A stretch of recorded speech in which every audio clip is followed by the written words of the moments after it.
C'est lancé pour cette demi-finale, première demi-finale avec les U15 qui sortent de la grille de départ, ça accélère bien avec Mauvière Anthony, le pilote de Vitrolles, a fait le shot, il prend bien entendu tout de suite l'avantage, on devrait pouvoir retenir Mangelouis, le rider de Sarian est à la deuxième position, la troisième place avec la plaque numéro 90, Maubert, Vasselin, Sacha, Saint-Paul, Trois-Châteaux se trouvent en phase de se qualifier pour les finales, ainsi que le pilote de Lande, Benny, Soren, Sauzet, Lucas, avec cette quatrième position après l'accrochage malheureusement en sortie de ce premier virage, va se qualifier lui aussi pour la finale des U15 garçons.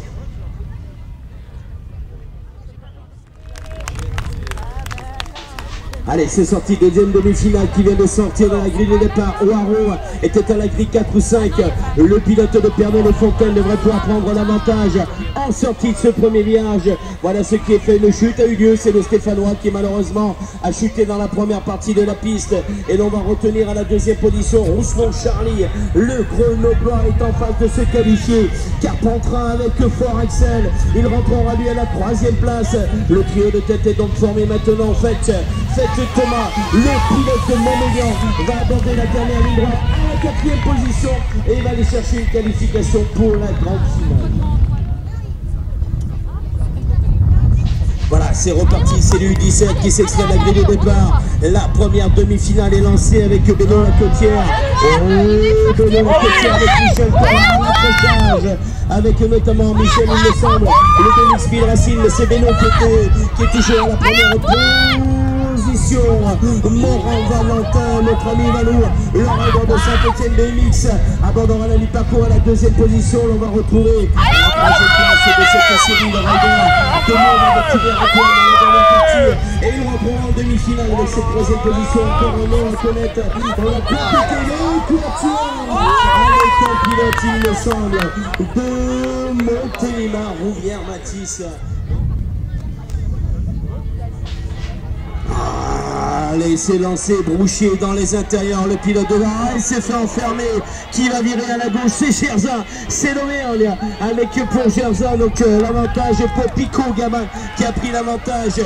Brouchier est à la deuxième position, on devrait retrouver Barbosa de Lande BMX Auvergne à la troisième place. Le trio de tête est enfin formé avec Gerza, Sarian, Lande BMX, le quatrième nom, plaque numéro 42 provisoirement, qui essaie de rentrer, mais c'est les attaques qui vont passer sur les arrières.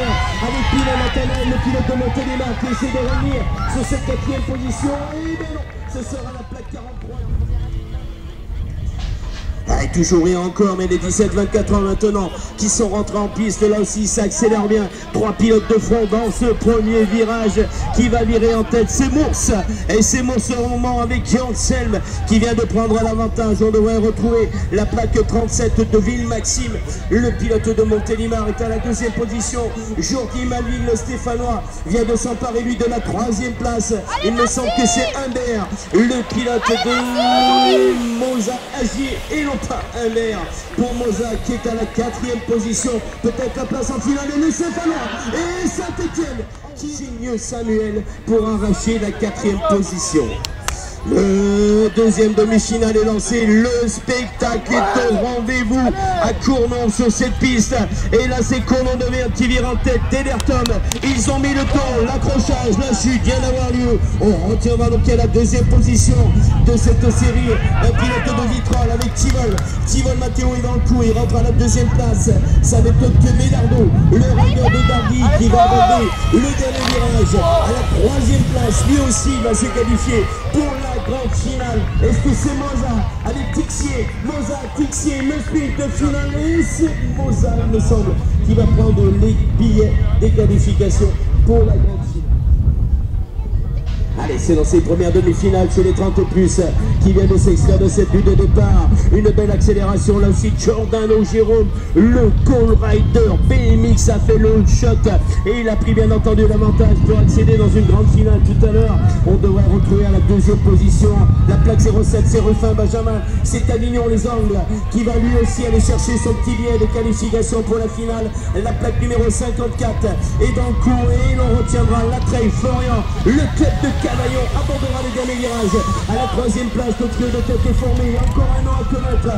Le sprint final est lancé sur les arrières. Et pour une qualification à la 4e position. La deuxième demi-finale vient de se lancer sur cette piste de Cournan. Et là aussi, ça accélère bien dans les intérieurs avec Mours et Busca Elliott qui sort très fort de la grille de départ. Et il devrait pouvoir s'imposer en abordant la mi-parcours. On devrait retrouver à la deuxième place du Marchellini. Un pilote de Valence-Chaveuil s'est emparé de la deuxième position. La troisième place reviendra donc à la plaque numéro 89 qui est en troisième position et qui n'est autre que Cadier Mathieu. L'US soit est en coup pour accéder à la grande finale. Il prend donc la troisième position et le quatrième nom de cette série peut-être bien avec le pilote avec Annecy, BMX et Duguin Nicolas pour une 4e position.